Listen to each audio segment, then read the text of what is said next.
কারো শার্টের ভিতরে এমব্রয়ডারি করা, কারো জামার ভিতরে নকশা করা। আজ এই সাদা কাফনটার দিকে তাকাও।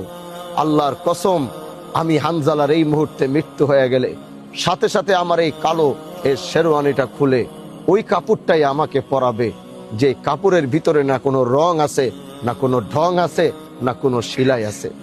আসো মৃত্যুটাকে স্মরণ করে যেদিন আল্লাহর পথে রওনা হব, ওদিন যেন আমার কোনো ভয় না থাকে।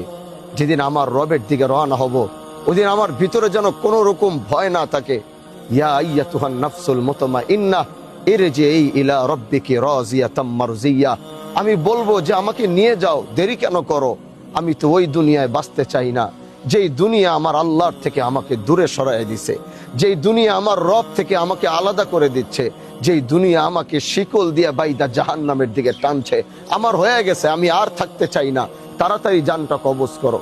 এরকম মৃত্যুর প্রস্তুতি যুবক হই, যুবতী হই, মুরব্বী হই, আলেম হই, ইমাম হই, স্টুডেন্ট হই, যাই হই, কৃষক হই, গরিব হই, ভ্যান চালক হই, অটো চালক হই, প্রত্যেকের মৃত্যুর সেই প্রস্তুতিটা আমরা গ্রহণ করে রাখতে পারবো তো ইনশাআল্লাহ?